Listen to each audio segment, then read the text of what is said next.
Don't Move by Mo Wanders. I was lounging in the armchair at the end of my day, watching the nightly news like I usually do. The fireplace in the old rickety place cast a warm glow across the room, challenging the cold blue of the grainy television. The beer bottle I'd been sipping on had sat empty by my side for the past 30 minutes.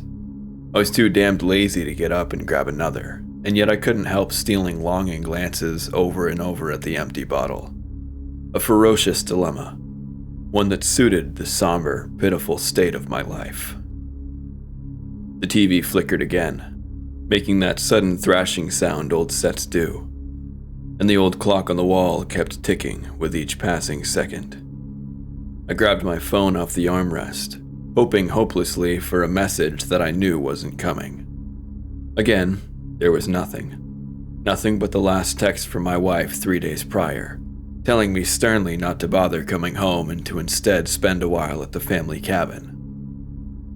Things had been rough between us for a while, what with my drinking and being away as often as I was for work. Even when I'd get home after a business trip, I'd be too tired and too stressed to be a proper husband. And I suppose she's had it with all that, so she decided it was best we took some time apart. And so here I was, alone and somewhat confused at how I ended up here in the woods at a time when hardly anyone was on vacation. The TV flickered again, seemingly louder this time, and the old clock kept ticking, its gentle sound somehow rising above the murmur of the nightly news. And then my phone went off. It was the sweetest sound in the world to hear it after 3 days of radio silence. I didn't have many friends, so I knew who it had to be, though I was surprised she was up so late as it was midnight. I quickly reached over again and opened my messages. To my disappointment, it wasn't my wife. It was some odd number I'd never seen. I opened the message and was met by 2 bold words. Don't move. I instinctively looked over my shoulder at the shadowed kitchen and staircase behind me. A brief moment passed before a stupid grin broke out on my face. I had gotten some kind of spam text message and actually let it spook me for a second. A few too many drinks, I supposed. There was, of course, nothing out of ordinary in the cabin. Outside in the woods, things were even quieter, and the only thing I'd ever seen out there was the odd doe. Years ago, the estranged uncle I'd inherited the cabin from had talked about the place being tainted somehow, but none of us really took him seriously. He was always an odd one and wasn't on good terms with most of us. I turned back to the TV for a while before deciding to call it a night. The TV flickered as I shut it off, and all that remained was the sound of the old clocks ticking. I awoke the next morning stiff in the cold. The fire had gone out partway through the night and I'd forgotten to add to it. I put on my slippers and groaned my way down to the kitchen, joints aching and creaking. It was a brisk morning and a thick layer of snow had settled outside. I started brewing a pot of coffee before reigniting the fireplace. Coffee always came first. Once I'd warmed up by the fire and finished my coffee, I decided to go for a walk. I'd always loved snowy mornings, chilly as they were. I always thought I'd take a photo or two on my phone to post online. Who knows, maybe my wife would see the post and loosen up a bit. She still hadn't responded to any of my calls or messages since the beginning of my exile. Unfortunately for me, it was colder than I'd thought. That kind of cold that shoots through your layers and chills you to the bone.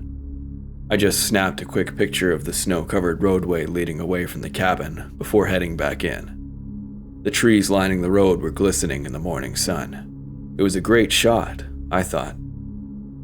My phone went off again as soon as I stepped back into the cabin. Much to my dismay, it was another odd number I'd never seen. You did this. This time I was just annoyed. Could these ridiculous messages stop getting my hopes up? I paid it no mind and settled back into my armchair. It was time to get started on my paperwork, but not before uploading that photo right quick.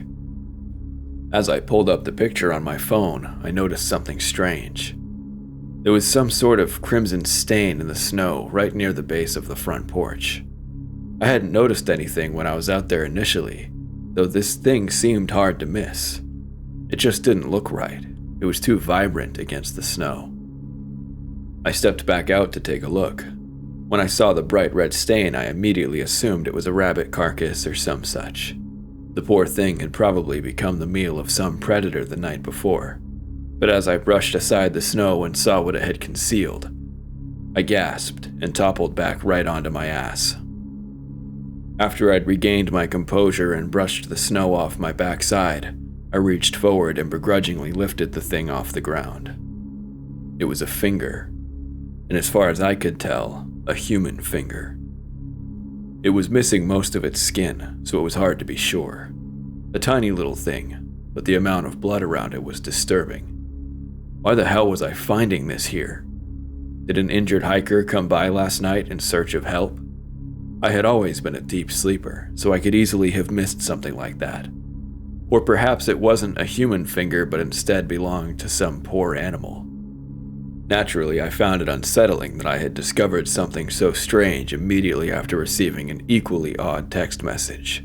But I wasn't about to start jumping to ridiculous conclusions. It was a coincidence, and neither the silly message nor the poor sod that lost this finger were a concern of mine. I had work to do, so I tossed the thing back into the snow, opting to let nature run its course, and settled back inside. I ended up posting the photo anyways, and much to my pleasure, nobody seemed to notice the anomaly. My brother and a couple of my work colleagues commented, expressing jealousy at my impromptu vacation. Most importantly, my wife hit the like button on the picture. She wasn't ready to talk yet, but she couldn't help but appreciate my post. Progress was being made. After an otherwise uneventful day of getting paperwork done, I settled down in the living room with a few beers. I watched a couple movies before tossing on the news like usual to round out the night. It was at midnight that I once again heard my phone go off.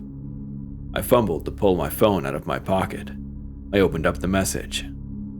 Don't move. I admit that this time I felt a chill run up my spine when I read those words. I knew it was some sort of silly spam message and that it wasn't worth my time, but some part of me felt inclined to listen to the message. I set my phone down and sat still with my eyes on the TV. The TV flickered again. The old clock on the wall ticked away. And suddenly I heard some sort of tumbling sound above me, somewhere upstairs. I assured myself that it was probably a loose object in a closet falling over, or maybe some sort of critter that had managed to get into the cabin. Still, I didn't move. My thoughts were racing, but my eyes were fixed on the TV in front of me, and I wasn't moving. Then I heard the rhythmic thumping of footsteps. Not natural, steady footsteps, but erratic footsteps, like what you'd expect to hear if someone above you was struggling to walk with a broken ankle. My eyes grew wide and the hairs on my body stood on end. The TV flickered again. The soft murmur of the news had melted into meaningless gibberish in my mind. The clock's ticking was louder than ever, and the footsteps above me creeped towards the staircase, which was behind me and out of sight. All I could see while sitting in the armchair was the TV in front of me, the fireplace to my left, and the clock on the wall to my right. It was a small nook of a room with the rest of the cabin behind me. Unable to see what was happening and hearing the skittish footsteps reach the top of the stairs, I decided I was done with the whole not moving thing. I darted up and spun to face the shadowy kitchen and staircase. I couldn't see or hear anything, so I took a deep breath and walked towards the stairs. I flipped the light switch and stood prepared to deal with whoever or whatever had broken into my house. There was nothing there. The staircase was empty, and nothing was at the top of it. I went upstairs and looked around. I checked the washroom, the bedroom, and inspected the bedroom closet. It was a compact and cozy cabin with few rooms, so it would have been easy to notice if something was awry. But everything was in its place. Nothing had fallen over. Nothing seemed disturbed. Ultimately, I chalked it up to being a mouse or raccoon that somehow got inside and then left the same way it came. I honestly felt a bit ridiculous for getting spooked the way I had over something trivial. Thankfully, there wasn't anyone with me to witness the incident. I'd never have heard the end of it. I tidied up for the night and settled into bed. As I switched off the bedside lamp and sunk into my pillow, I thought of my wife and felt grateful that I had at least got something from her that day. I felt better because of that than I had the entire time since being kicked out. I drifted off with the tranquil sounds of the forest dancing in my ears, comfortable and at peace. My phone went off in the morning while I was still in bed. I squinted at it and saw that the number was, once again, one that I didn't recognize. My heart began to race as I recalled the previous night's events and started to wonder what this new message might be. I opened my phone to look. "You did this." My eyes flashed around the room for a moment. There was nothing out of the ordinary, and the window was curtained. I started to wonder what these messages could mean, if maybe they weren't just unwanted spam. Was someone pranking me? The bed creaked something fierce as I sat up and got dressed. I didn't want to take the messages too seriously, but I felt compelled to at least take a look around outside. I descended the stairs into the kitchen and completely froze at the bottom step, looking over at the counter. I couldn't tell what I was looking at. My stomach turned as my eyes slowly scanned the meaty object on the countertop. There was a lot of blood, enough that it was audibly dripping off the counter. Chunks of flesh were missing and I could see bits of bone showing beneath the tissue. I swallowed stiffly as I realized what it was I was looking at. A bloody, mutilated leg was sitting on the counter, and it was more than likely a human leg. My blood ran cold. I couldn't move. I couldn't even breathe. My eyes were stuck on the revolting sight before me as my mind and my heart raced. I thought back to the message I'd received. "You did this." I'd written off the incident with the finger the previous day, but this time there was no mistaking it. Something profoundly wrong was happening here. I stumbled backwards, making all too much noise as I scrambled back up the stairs. I thumped my way into the bedroom and threw myself inside the closet before sliding the closet door shut. I barely fit in there, but there wasn't any better place to hide, and I was absolutely terrified. I tried to quiet my shaky breathing as I pulled my phone out of my pocket. The previous message seemed to glare right through me. "You did this." First the finger, and now an entire leg. And the leg was inside the cabin. Someone had broken in and placed that there. I considered that maybe the body parts were prosthetics. Perhaps some elaborate prank was being taken way too far, and I was the butt of the joke. In any case, I was not going to sit around and just let it go on. I needed to get out of there. After a solid 30 minutes of quietly hiding in the closet, I had built up the courage to set out. I hadn't heard a single sound throughout the house other than the ticking of the clock downstairs and the dripping of blood off the countertop. I left the bedroom and slowly, cautiously made my way down the stairs. I frantically looked around the kitchen and living room. I tried not to fixate on the leg. I ducked past each window and peeked outside, searching for any sign of whoever it was that was toying with me. There was nothing out of the ordinary, but then I was in the woods, where it would be all too easy for someone to hide. My truck was parked in front of the cabin, off to the side of the road. I decided it was time to leave.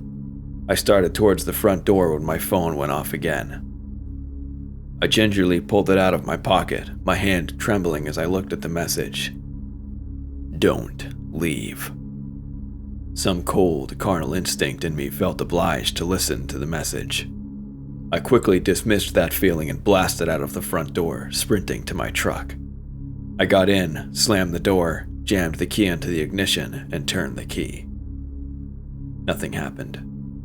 I twisted the ignition back and forth in a panic, but my truck wasn't responding in the slightest.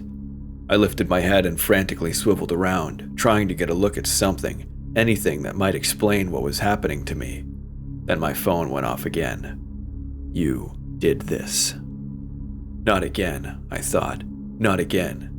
Through the terror and the disgust I'd been feeling, I had started to feel something even worse. Guilt. When I considered that the body parts in and around my home could be real, it naturally had started to sink in that those body parts belonged to someone. Someone was paying the price for my transgressions against whoever or whatever was making demands of me. I looked back at the cabin. The front door was open. I couldn't remember if I had left it open though. As I contemplated my next move, the guilt kept building. Was someone, possibly a stray hiker or camper, being tortured and murdered as part of some sick game that I had been roped into? If so, could I live with myself if I were to continue disobeying the messages? I quickly realized that, in any case, there was no way for me to leave. The distance I'd have to cover on foot was insurmountable, especially with the recent snow. It was also bitterly cold out, and I felt exposed. I figured my best option was to head back into the cabin to regroup before contacting my wife or my brother in hopes of being picked up. My knees shook pitifully as I plodded back towards the cabin. I knew I was being watched at this point, and that knowledge left me feeling vulnerable in a way that made my stomach turn. When I neared the cabin and saw that there was a blood trail leading inside from the front porch, my stomach turned again and I lurched forward, vomiting in the snow. I wiped my face with my sleeve before stepping back into the cabin. The blood trail led to the backside of my armchair in the living room, where a human arm was placed vertically, resting against the chair as though it had been neatly placed there. The arm was missing one finger, but was otherwise intact. It was cut, or torn rather, just below the shoulder. Tissue dangled from the stump.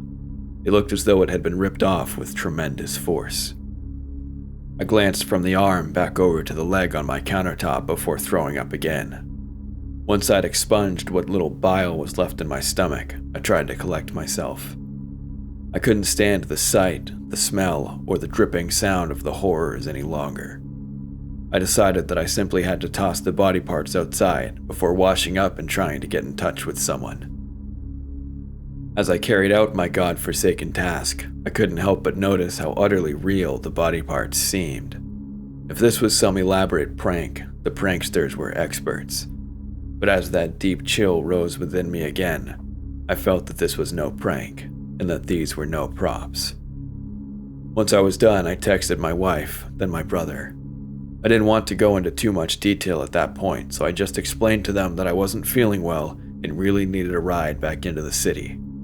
I waited a minute before my phone went off twice in quick succession. Message failed to send. Please try again later. My heart sank again.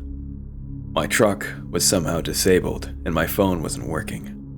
I tried calling instead of text messaging, but was met with a similar error. My internet connection was entirely out as well. I suspected immediately that this was all a part of the sick game I was stuck in. I was scared. I was alone. I didn't know what to do. The words "don't leave" echoed in my mind.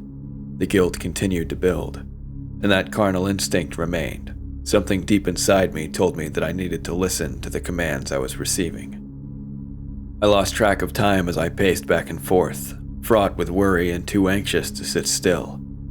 None of the subsequent text messages or calls I tried to send successfully went through. I had tried my wife and brother several times, and even resorted to trying a few coworkers and family friends. No luck whatsoever. All my communications were blocked. Once I finally broke out of the panicked prison of my mind, I realized that the sun had set and saw that everything outside was nearly pitch black. I frantically started closing every curtain in the cabin. Unfortunately, as soon as I'd regained some sense of safety and privacy, something awful happened. All at once, the power in the cabin went out. I was standing in absolute darkness. In that moment, I felt terror unlike anything I'd ever experienced in my life. All I could hear was my racing heartbeat, my labored breath, and the ever-vigilant ticking of the old clock on the wall. When the TV suddenly turned on, I damn near jumped out of my skin. It was an older set, so the blue light didn't light up the cabin all too well, All I could see was the outline of my armchair and the rug on the living room floor. The lights had not come back on, yet sure as day, the TV was on. And before the power had gone out, I was certain I wasn't watching TV. Hell, I hadn't touched the remote since the previous day, what with the things I'd been through since. My phone went off again. I knew this time that this wasn't going to be a message from my wife or my brother or anyone else that I'd have been so very happy to talk to. I slowly looked down at the new message. Sit down. It was nearly without hesitation that I listened to the command. I felt as though part of me had decided hours earlier that I wasn't going to disobey anymore. I sat in the armchair and fixed my eyes on the TV. It flickered loudly, interrupting the news anchor, and the clock on the wall kept ticking away, seemingly louder than any clock had any right to tick. My phone went off again. I had it at the ready this time. I knew this was coming. Don't move. Despite my terror, I felt resigned at that point. I was mortified, but defeated, and that cold feeling in me begged me not to move. So I sat there, eyes fixed on the TV, breathing as steadily as I was able. I resolved not to move, even as a cold sweat broke out on my forehead. Then I heard thumping upstairs. It was louder this time than it had been previously. The previous day's thought that the sound might be a raccoon or a mouse seemed miles away. The skittish, deranged footsteps broke out above me, just like last time, but this time they were quicker, angrier. The TV light flickered, and the damned clocks. The TV flickered, and the damned clocks ticking somehow rivaled even the sound of the frantic footsteps above me. As the footsteps reached the top of the staircase, I noticed I was shaking. I tried to steady my breathing and hold still as best I could. Whatever it was at the top of the stairs began to descend, seemingly stumbling and stamping on each step. It slowed as it neared the bottom of the staircase. My heart was pounding so hard in my chest that I thought I might literally die of fear. Just then, the TV flickered violently before breaking out into raw static and white noise. It ruthlessly shattered the relative silence of the cabin. The clock's ticking grew so loud in my ears that it began to hurt, and I started to feel as though the air in the cabin was rushing. The air was tugging on the organs in my body, making them feel out of place.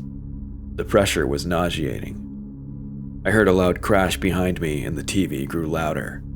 The clock wouldn't stop ticking. The air kept rushing. I noticed tears trickling down from my wide, horrified eyes. The angry footsteps that had subsided for a moment suddenly broke into a frantic, scampering run. I heard them cover the distance from the staircase to the back of my chair in less than a second. At the same time, I heard an awful, monotone, croaking voice grow nearer. Yes, yes, yes, yes, yes, yes, yes, yes. I cried out in horror and leapt out of the chair.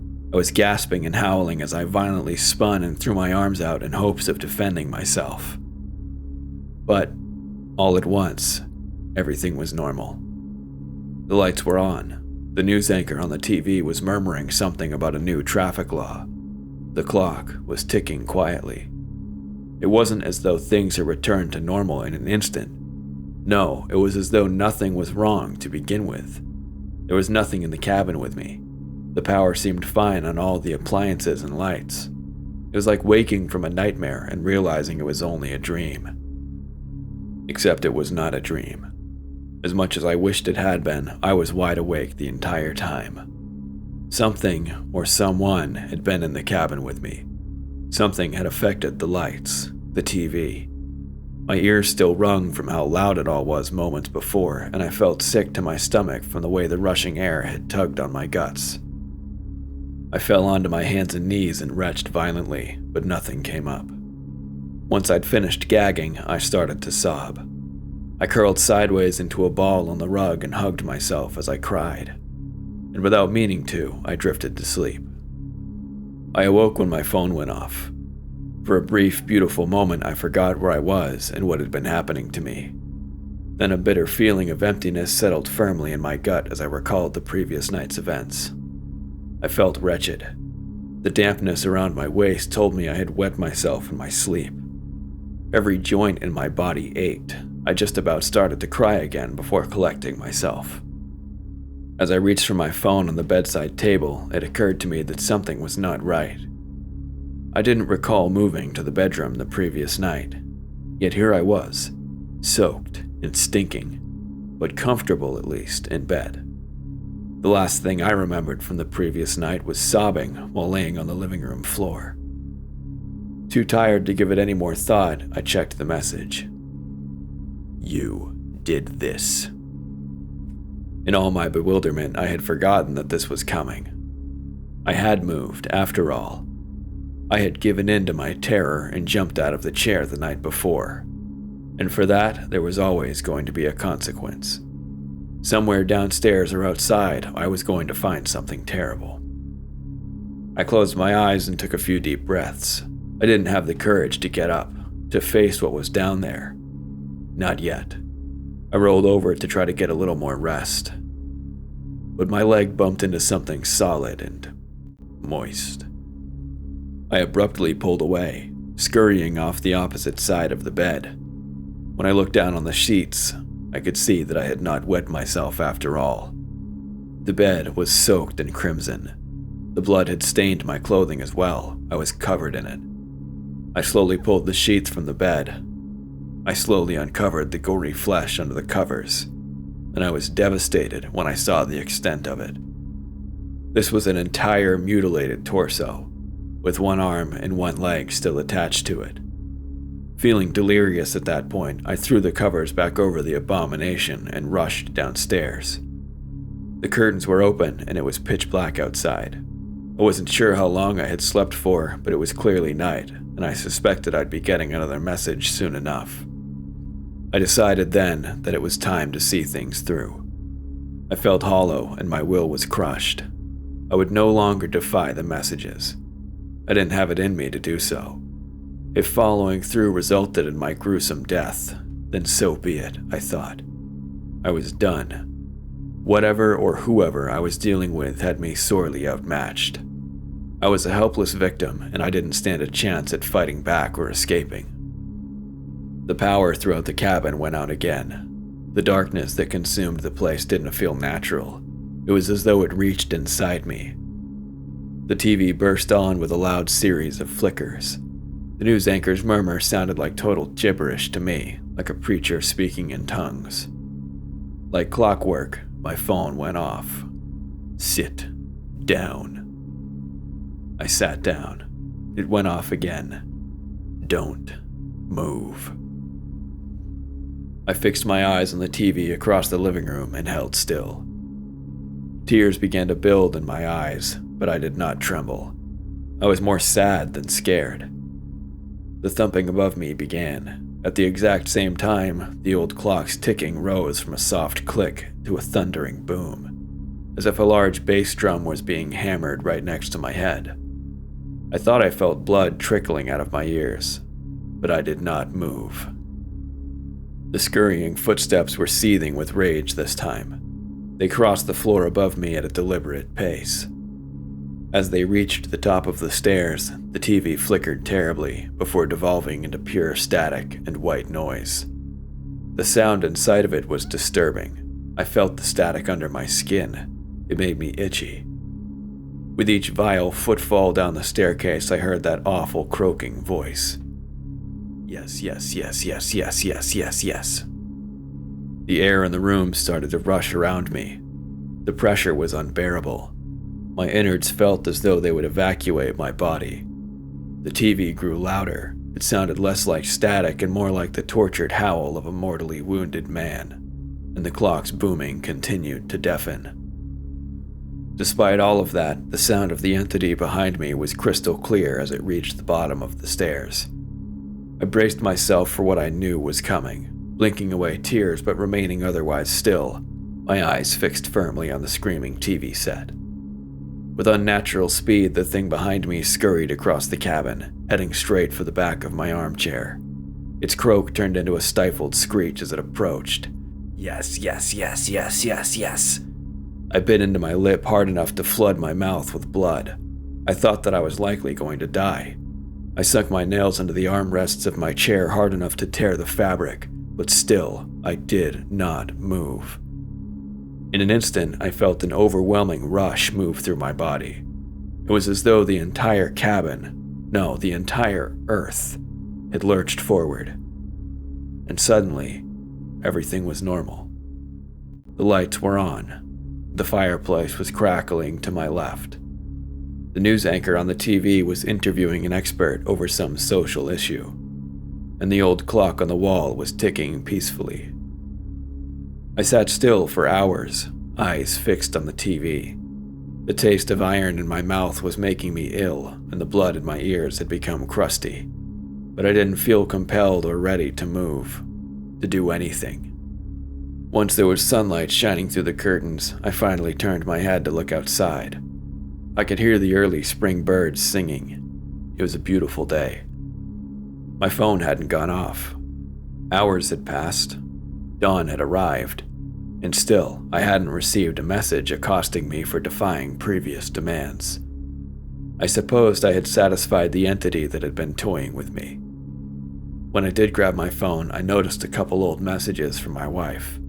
It hadn't gone off, I was sure of that, but the messages were there unchecked nonetheless. She was simply asking me to come home. Tentatively the first time, then as more of a demand in the second message. A demand that I was all too happy to oblige. I needed to get out of there, now. I gathered my things, changed into a fresh pair of clothes, and stepped outside. I gulped a few big breaths of fresh mountain air before starting towards my truck. Something told me it was going to work just fine now, and much to my pleasure, it started without a hitch. The 3-hour drive home left me plenty of time to think. I thought about everything that had happened over the previous week, the horrors I'd endured. I thought about how I'd probably need to speak with the police or somehow explain the grisly scene back at the cabin. But mostly, I just felt empty. I didn't feel afraid. I didn't feel guilty. I didn't feel disgusted. I just felt hollow and broken, like a damaged clock that's arm was jammed, doomed to forever tick in the same spot, never moving forward. Despite all of that, there was a warmth to finally seeing my apartment building loom in the distance after all I'd been through. I felt eager to try to start fresh with my wife and leave all the madness of the past week behind me. I wanted to just forget it all and get on with my life. The ascent up to the 20th floor took far longer than it rightfully should have. The elevator felt too small. It was agitating. I was relieved to step out once I'd arrived at my floor. I took another deep breath as I walked down the hall, shaking off the discomfort. I heard the din of our neighbors going about their lives. It was comforting to be in the city and around people again. Finally, I reached my suite. I unlocked the door and opened it. "I'm home," I said, grateful for the familiar aroma of my safe place. My wife was sitting on the dinner table smiling at me. It was so nice to finally see her smile. There was just one thing that wasn't right. She was missing an arm. Oh, she was also missing a leg. In fact, she was missing most of her body. The only thing that was sitting on the tabletop was her smiling head, her grin reflecting off the pool of crimson beneath her. Thank you guys for listening. I hope you enjoyed the story. If you did enjoy it, I will link Mo Wanders down in the description below so you can read more. And until next time, have a good day.